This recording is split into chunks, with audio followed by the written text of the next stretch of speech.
once again, we are doing another discussion that we call Attempted Intelligence, and this time there's multiple concepts that we may effectively sew together, or we may screw up.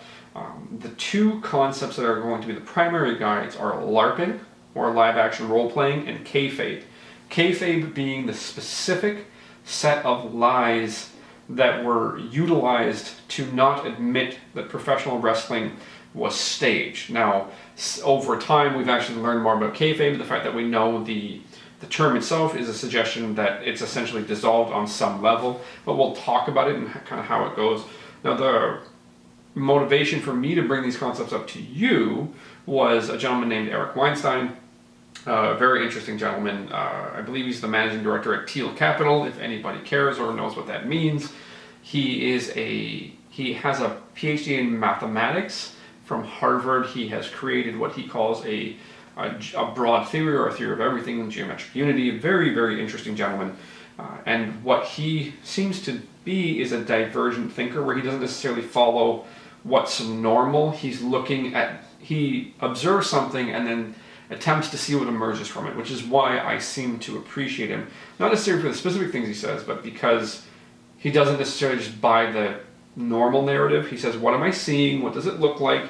How can I explain it? And he's a generative thinker. He's putting stuff out. Yes.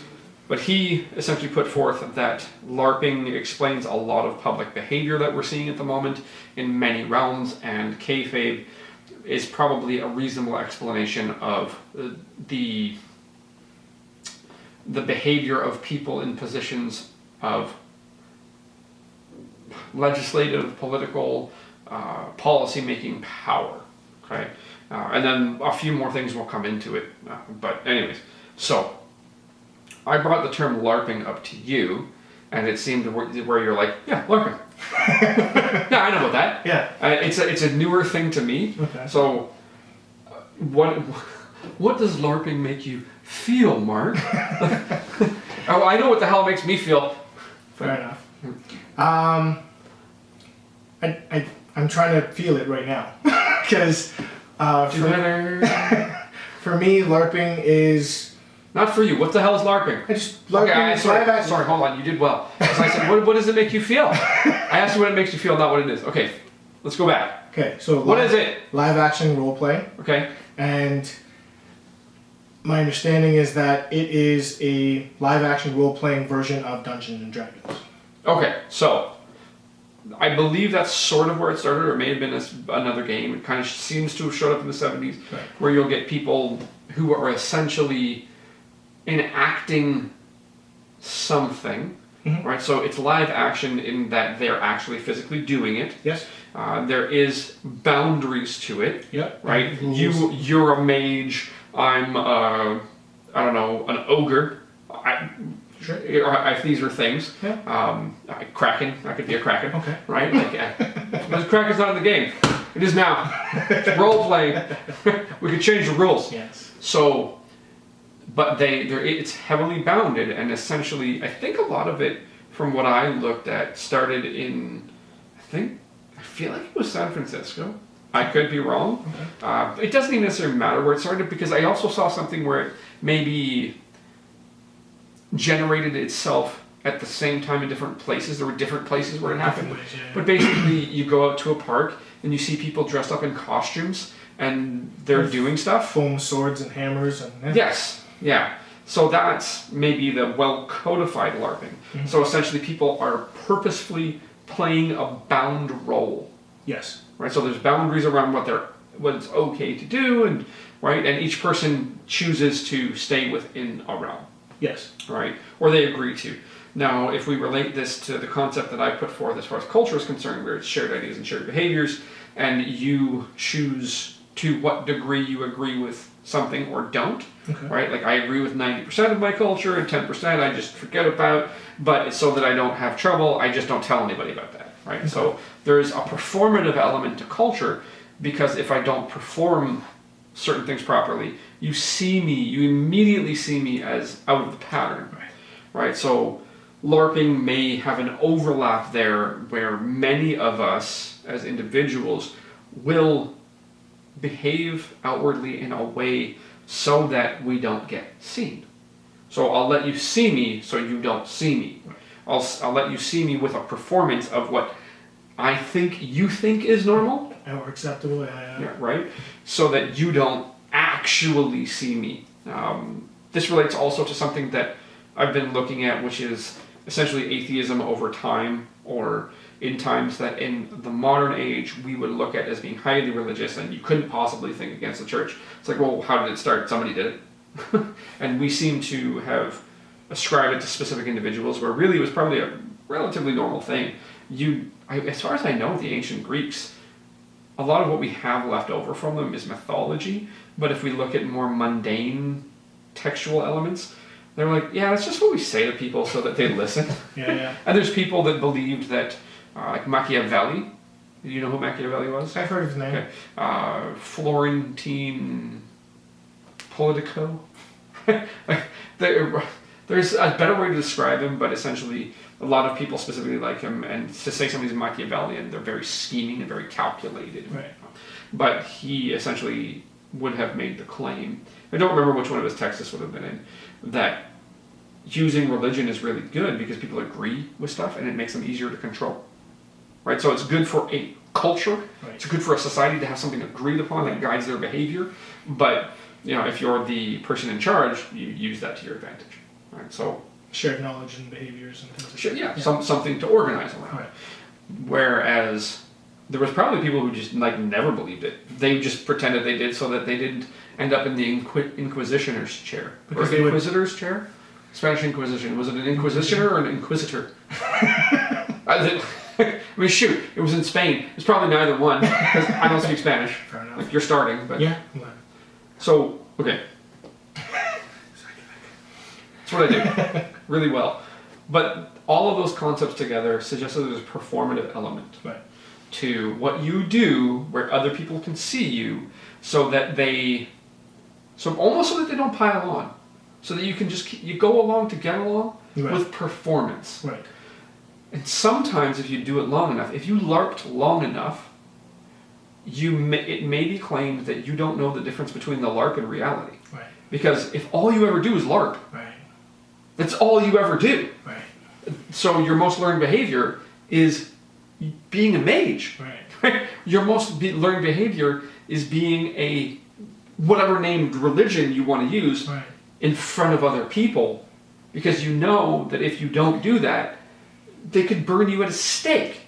Right. So a lot of people may not actually believe the stuff that they do, but they do it so they don't have trouble. Right. Okay. Now, so the LARPing is essentially, maybe we could call that the motivation. There's a motivation either to be part of the group. Okay, that just came to my goddamn head as I was saying. The motivation for playing a role is to be a part of the group. So like a sense of connection or... Not a sense of connection, I wouldn't say that. I would say that if you play the role that you know other people will accept, you have reason to believe you won't get kicked out. Okay. Right? So if you see something that's outside of the group, what do? Well, if you're in that group and you see something else, you're going to kind of push that away. You're going to... Mock and jeer? Yeah. Look at you! Look at that person. Can you believe that they don't believe what we believe? We believe it, right? Right? So it's the ability to connect off of the performance. But it's even that is part of the performance, wouldn't it not be? Yeah, so it gets, there's really weird things, and maybe as I'm hashing this out with you, it may not come across as cleanly. That's okay. Right. But that's the idea, is that we attempt this. Right. So LARPing could be the performance to be part of the group. Okay, I get that. Kayfabe is interesting because it's specifically generated in professional wrestling. So prior to what we would understand as professional wrestling, it was essentially, most places it would have been called catch as catch can, or carnival wrestling. Carnival wrestling. So you remember when you were younger and watched professional wrestling? Sometimes you'd hear, "This match is scheduled for one fall," and all matches were scheduled for one fall. How come you didn't just say, "Let's go"? Right. Because there used to be multiple falls. So a pin or a submission could end the match, and a pin or a submission could count as a fall. Right. So I could put you in some form of joint lock where you're like, let me go. That's one fall. I could pin you without submitting you. So both shoulders on the ground for a given period of time. That's another way to get a fall. So I pin you, I put you in an arm bar and you say let go. I pin you, that's 2 falls, and then I put you in a strangle and I put you out. Right? That's 3 falls. So the matches could be multiple falls. Right. Whereas in the professional wrestling that we know, it wasn't the case. So catch wrestling or carnival wrestling were legitimate competitions. Right? You were trying to mess with somebody. Right. But then what happened is they cleaned it up because they realized that that wasn't necessarily the best way to make the money. The best way to make the money was to keep the people engaged, and there were things that you could get them to respond to. Right. If you got them to respond to it, then they stayed. Right. And they paid. Right. So remember how we were talking about the idea of any form of media where the show isn't the product? Your eyes are the product, your attention is the product, because if I can prove that you'll stay, I can prove that you'll pay. Right. Right? And if somebody else puts their advertisement in there, they might be able to extract some money from you. So the idea of professional wrestling is they figured out the things that would make you stay and pay. And then that informed the system of lies. The system of lies included a face and a heel. Do you know what a face is? No. Good guy. Baby face. Okay. A heel is? Bad guy? Yeah, bad guy, right? So I showed you a specific TED Talk from a gentleman named Eric Bischoff, who is essentially, like he's one of the big creatives in professional wrestling for a very long time. He was with WCW. Yeah, he's been all over the place. Really interesting guy. And essentially what his contention is that central to professional wrestling, it doesn't matter if you're a face or a heel, it matters if you get pop. Right. Now the pop is a big response from the crowd, whether or not it's in a positive or negative direction.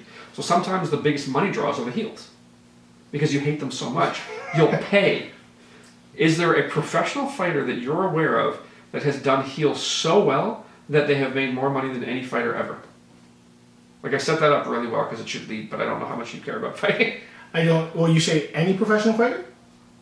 He's a boxer. Is it Tyson? No, Floyd. Floyd. Okay. Floyd Mayweather. You hate Floyd Mayweather so much. Tyson's the hero. Right? You'll pay money to see somebody knock him out, and they never do. Yeah. He's got you so fooled Yeah. that it's like, no, these people literally cannot touch me. I'm the greatest defensive boxer of all time, possibly the greatest boxer of all time. They literally can't touch me, so I'm not going to lose. And you want to see him go down because of that. Yeah, because he just presents as such a heel. Right. Right? So the idea of kayfabe, or that system of lies, is no matter where they were, if there was eyes on them, they played the character. They didn't break character. And people were like, well, wrestling's fake. What are you talking about? Right? And they would go to great lengths. Did you ever see the clip of somebody saying to Hulk Hogan in the 80s that professional wrestling was fake? He said, well, let me put you in a chokehold. So on live TV, Hogan put the guy in essentially what you would call, was it a Darce? I think it was a guillotine. So it looked like a front headlock. Okay. And he put the guy out on his feet. And Hogan didn't let him down nice, he just let go. So Hogan choked the guy out on live TV to prove, oh, you think this is fake, brother? And he put him out. So the deal is, then you get what's called a work and what's called a shoot. So classically, wrestling matches were shoots. Right. They were fights. They just didn't punch each other. Right. They were fights. Then you get the work. The work is something that looks like a shoot, but plays on the psychology so you'll stay and pay. So they draw it out. They draw it out longer. Then what you get is over time. So eventually they say, okay, we're going to break this. We're going to tell you what kayfabe is. So they tell you what the lie is. They tell you the system. They tell you the name. And then you see wrestlers breaking character on podcasts and interviews in various forms. But because you know that they lied to you for so long and you paid, and they realized that they couldn't keep that system of lies up anymore, then they told you what the lie was. Right? So they showed you how the trick was done. Right? Now you're more interested in how the trick was done, that you don't even see it continuing to be done in your face. Yeah. So you get what's called a work and a shoot. Then you get what's called a worked shoot. So essentially you and I agree we're gonna have a match. It's gonna go to we're gonna do certain things, and then we're gonna make it look like we break out into a real fight. But we agree on that, so we might actually rough each other up a little bit. But it's like, so we're lying about fighting, but we're really fighting. Now, what's all this? Why talk about any of this? Because there's at least a possibility that if you are being performative, you are performing a cultural ritual in your day-to-day life so that people don't kick you out of the group, right? And then there's people who know that you're doing that. They know that you're going to perform in a predictable way. And then they kayfabe you, right? So the concept of kayfabe may be a reasonable description of people in positions of political power. Because if you're going to make a policy, you're hoping that it's going to guide behavior and have predictable outcomes. So you need predictable people. And if you have relatively predictable people, some will listen. So you'll get a percentage that'll listen, a percentage that will kind of be like, I'm not so sure, and then a percentage that will say, no matter what you say to them, like, I really like eating tennis balls and nuts at the same time. What does that have to do with anything? Right? Yeah. So, but they're trying, the idea now with professional wrestling is they've told you that it is the in-ring product is staged. And the whole thing is scripted, right? But you know it's scripted, but they give you enough outside the ring content where they're breaking character that you're like, oh, they're lying to me, but it's okay because they also tell me the truth. So it's like it's even a more elaborate system of lies now, and all they're doing is trying to get you hooked so that they get pop. It's almost like an abusive relationship, really. But the other thing is though that if they're telling you the truth, it works in that. I can't remember the name of that guy with the TED Talk. Eric Bischoff. Where he was talking about it really doesn't matter whether you're the heel or the doesn't matter at all. The face, but that's pop. But that means the truth is the face and the wrestling is the heel, where they're telling you the truth and making you feel one way, and then they make you feel the other way with wrestling. I can see where your analogies. I wouldn't necessarily completely grab it, but I get what you're doing. Yeah. I wouldn't ascribe heel or face to truth because they're both liars and they're both truth tellers. Right, so it's like I wouldn't do that. But what I would say is that people in positions of guidance, to guide an audience, right? They are performing, they're LARPing, because when you get into a position of political power, are you allowed to wear a sweatsuit to legislate? No. You're LARPing, man. You're playing a role. You're a politician. You know, so 90% of your entire life, all you've ever worn is sweatsuits, and then all of a sudden you get a position of political power, and you need a tie. So it's like you're a mage. You have to wear a robe and have a staff. Yeah. So there's a LARPing element to politics. There's a LARPing element to being on television. There's a LARPing element to a lot of stuff, right? But then there's also the lies, right? Like when I'm in this position, I can't tell these people this thing because they won't listen. So Machiavelli essentially says, no. You lie to them if the outcome is good, right? So the idea is politics could be suggested to have elements of LARPing. Could be suggested to have elements of kayfabe, a system of lies to keep them going, right? To keep the position going. Maybe not the individual, but the position. The individual hopes to be in the position consistently, right. But then also the ethics, the justification. Would you call the justification of a system of lies to control an audience deontological or teleological? Teleological. Okay, because they're claiming more centrally that the ends justify the means. Right. It's okay that we lie to you because look, you've got roads. Yeah. Right? Now, here's the deal. If you're using teleological justification, do you feel that you're teleological or do you feel you're deontological? Do you feel like it's your duty to lie to these people to get to the outcome? Well, if I'm in that position, I feel like it's the first one. Is it deontology? Yeah, it's my duty to lie to you. Because I have to keep this going and keep these roads here and keep this happening. Yeah, but if you strip... so bad. Well, and this is where if you don't understand these concepts or these terms on any level, you may not necessarily be able to pick it out. Because almost anybody who's pushing a position or an ideology, they're not doing it because they think they're hurting you. They do it because they think they're making the world a better place. It's their duty to do that. but they don't trust you as the audience to do what they want you to do. They have to lie to you because they don't trust you unless they lie to you. Because then I know what you're going to So do. have there been times in your life where you were looking for an outcome, said, if I tell this person the clear truth, the explicit truth, they won't do what I want them to do? Mm-hmm. There's been times. Now, is that something that you have chronically done throughout your life, or have you shifted away from that? I've shifted away from that. I just remember when I was little and I broke something, I'm like, that broke. Yeah. And I'm like, how'd it break? Don't know. All I know is it's broken. Then you tell something about like the dog. It's like the dog doesn't come in the house. I don't know how it happened, man. The window was open. It was pretty windy. Yeah. So the thing for me is that this also relates to locus of control, right? So the politician would have maybe more of an external locus of control. They believe that they can control the outcomes of things, Right. or the leader of a company, the starter of a business would believe that they can, a high-level athlete would believe that they can control the outcome Right. through their efforts, Right. which suggests that they're going to look for a way to get the outcome, not necessarily a way to do it strictly. Right. So whereas the person who is governed, the person who is guided, the person who has a boss may be more likely to have an internal locus of control, where the outcomes are less in their hands and more up to the fates and the winds, Right. or whatever you want to describe. So all of our concepts that we've talked about, aside from epistemology and ontology, specifically apply here. So almost anywhere you, me and you, are probably LARPing on some level, right? I would say that you and I both, as individuals, try to stay away from that as much as possible, because it's like, no, I'm going to be explicit. I'm going to tell you the ground-based fundamental here, how I'm working, why I'm doing it. Right. I'm going to lay everything out. I'm not going to perform in front of you. I'm just going to tell you. Right. It doesn't, but you could say, well, that's the truth teller. Right? So you could say that we're performing that, right? So there's ways to see this on both ends.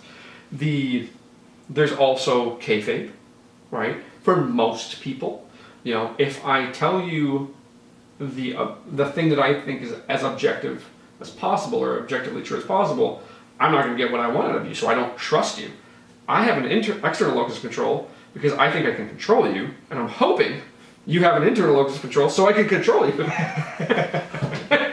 Right? Yeah. So it's like, how do you start to piece this apart? Well, you can have a discussion about it, and you can say, well, where do I see that? Right? So essentially you have essentially hypothesis. I think this may well describe and predict behaviors in the world. Then you go about observing the world. And if you see where it fits and where it doesn't fit, so if it fits everywhere, you can call it a theory. Right. If there are places it doesn't fit, you're like, just a hypothesis. It doesn't predict everything. I need to adjust my hypothesis so it encompasses more things. Right. So, do you know anybody who LARPs? Like LARPs in the traditional sense? Like actually? Yeah, like goes in the woods and Not Leviosa. not LARPing, but I do know people who play and enjoy D&D. So Okay. that would be, They stay home. Right, but there's no board. So they will dress up in the house and take on those roles, Sure. but not actually go out Okay. into the... So they're like, LARPing version 1.0. Yeah. They're not brave enough to go out in the wild. Or it's just too much activity for them, but yeah. So you're suggesting that those people may not be as interested in exercise or the outdoors. Correct. Fair enough. That's okay. That's a generalization. Yeah. That's a prediction, but it may not fit observable reality. Correct. There we go. So but these are things that do exist in specific locations, and they can be used as a lens to attempt to make sense of stuff that we see and stuff that we experience. They may not be the best way to describe it, but they're a starting point. So the overarching method, the overarching scientific method or concept, there are many methods that fall under this that do not agree with one another. They have varying views, varying epistemologies, varying ontologies, but the general method is observe what's out there. Experiment what happens when I do this, right? And re-observe what did happen when I did this. Adjust based on results, right? So And repeat. Yeah, iteratively. So do it again and again. So start from whatever that last point was. Right. The adjusting and re-experimenting and re-observing. It's after the adjustment Right. is the iterative approach to the restart from the new point. No point.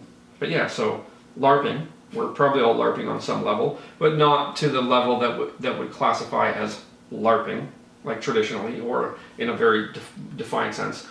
We've probably all experienced or performed kayfabe, a system of lies to get what we're looking for, right? Not in professional wrestling necessarily, but Right. an analog to it.